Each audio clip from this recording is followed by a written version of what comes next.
Socoteco 1, may payo para hindi masira ang mga kagamitan pag may brownout.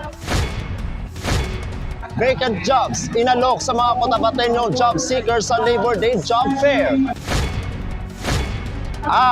Labor Day, isinagawa rin sa lungsod ng Tacurong. Yan ang ulo ng mga balita sa Soxurgen Headliners.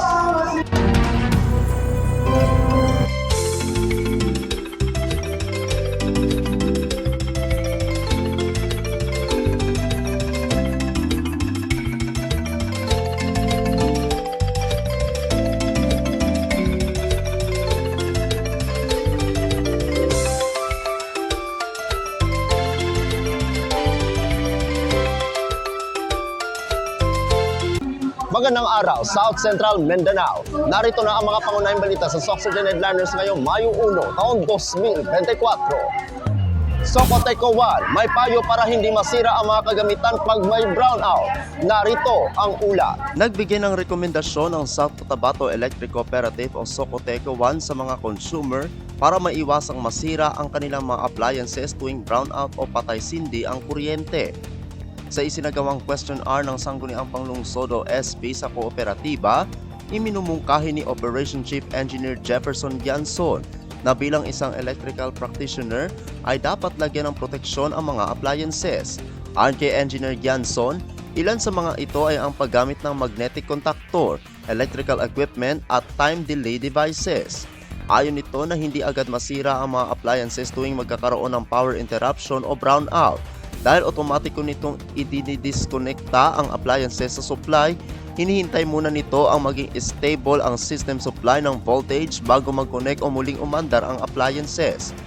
Ngunit nilinaw ng opisyal na kapag gagamit ng magnetic contactor at electrical equipment ay hindi tataas ang consumption ng consumer maliban na lamang umano kung motorized o malalaki ang mga appliances. Ako ang inyong kaibigang Apolinario Valencia para sa Soxurgen Headliners. Vacant jobs, inalok sa mga Cotabateño job seekers sa Labor Day Job Fair. Narito ang ulat. Kasabay ng taunang pagdiriwang para sa Araw ng Manggagawa o Labor Day, inorganisa ng Department of Labor and Employment o DOLE Cotabato Field Office, katuwang ang pamahalaang palalawigan ng Cotabato sa ilalim ng pamumuno ni Governor Emilio Talino Mendoza, Labor Day Job Fair noong Miyerkules, unang araw ng Mayo sa Provincial Capitol Gymnasium sa Amas, lungsod ng Kidapawan. Ang naturang aktibidad ay isinagawa bilang bahagi ng pagdiriwang sa kahusayan at kagitingan ng manggagawang Pilipino na patuloy na nagsusumikap para sa kanilang mga mahal sa buhay tungo sa kaunlaran ng bayan. Kasamang 28 local and overseas employers, binuksan ng pamahalaan sa mga job seekers ang daan-daang bakanting trabaho na maituturing na isang napakagandang oportunidad upang makapagsimula muli sa buhay.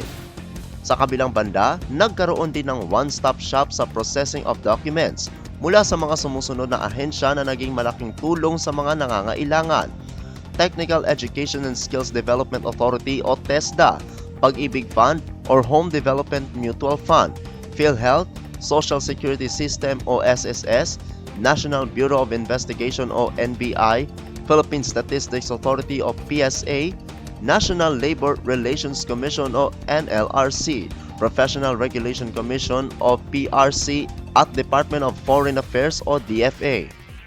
Kasabay ng aktibidad, namahagi rin ng government assistance para sa Cotabateño ang DOLE at Overseas Workers Welfare Administration o OWA para sa mga benepisyaryo ng Special Program for Employment and Students o SPES, DOLE Integrated Livelihood Assistance o DILP, Tulong Panghanap Buhay sa ating Disadvantaged Workers o TUPAD, at Balik Pinas, Balik Hanap Buhay o BBPH, and Welfare Assistance Program o WAP ng OWA. Sinaksihan ni Board Member Jomar S. Cerebo bilang kinatawan ni Governor Mendoza ang naturang aktibidad, kasama sina SK Provincial Federation President Karen Mishi de Guzman, IPMR Arsenio Ampalid, Board Members Jonathan M. Tabara at Roland D. Hungko. Naroon din sina DOLE OIC Assistant Regional Director Fatima Coraise L. Bataga, DOLE Provincial Director Ernesto H. Coloso, Department of the Interior and Local Government o DILG Provincial Director Ali B. Abdullah, Technical Education and Skills Development Authority o TESDA Provincial Director Relly A. Leysa, Cotabato Provincial Police Office o CPPO Provincial Director Police Colonel Gilberto B. Tuson at Overseas Workers Welfare Administration o OWA Programs and Services OIC Division Head Eliel Dominic F. Serna. Ako ang inyong kaibigang Apolinario Valencia para sa Soxurgen Headliners. Para sa uling balita, Labor Day isinagawa rin sa lungsod ng Tacurong. Narito ang ula.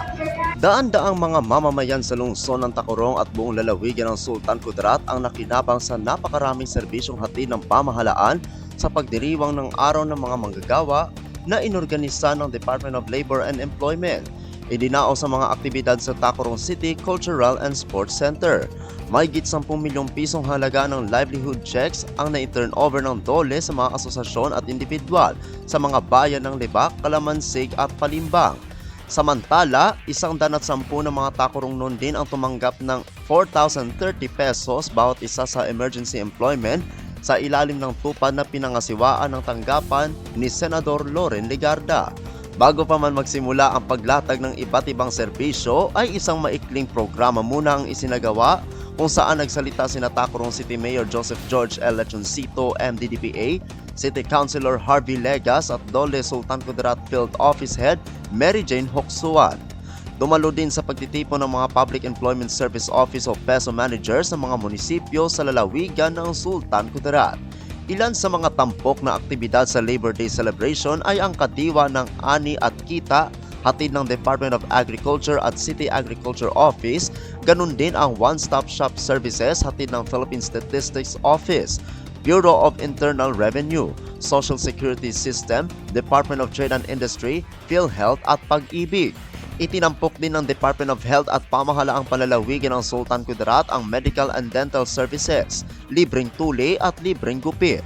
Ang TESDA ay nagbigay din ng libreng massage services hatid ng mga nagtapos sa massage therapy training ng ahensya.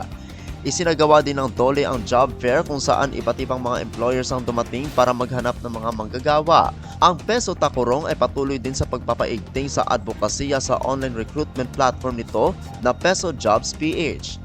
Ang mga benepisyaryo ng mga livelihood programs ng DOLE ay nag-display din ng kanilang mga produkto para maibenta. Pinasalamatan naman ni Mayor Lechoncito ang DOLE, provincial government at iba pang ahensya ng pamahalaan na katuwang sa pagdaos ng Labor Day celebration.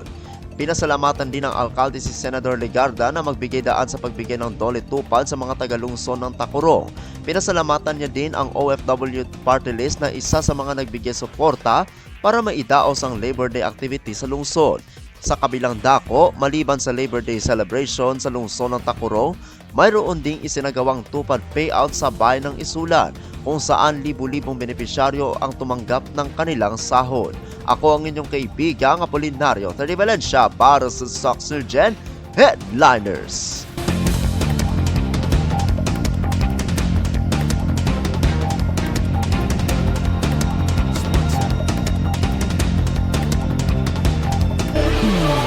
At yan ang kabuuan mga balita sa araw na ito.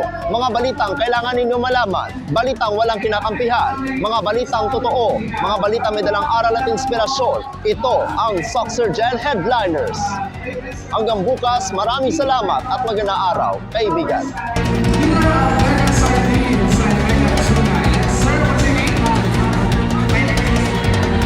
Hi, Sir JR. Basta mga JR, galing ka mga tawag sing, mga artistahin, di ba? Ay, sige. Sige, Sir JR, go ahead. Good morning sa ating Bright Horns Corporation. Ganun po tayo may mga sa ating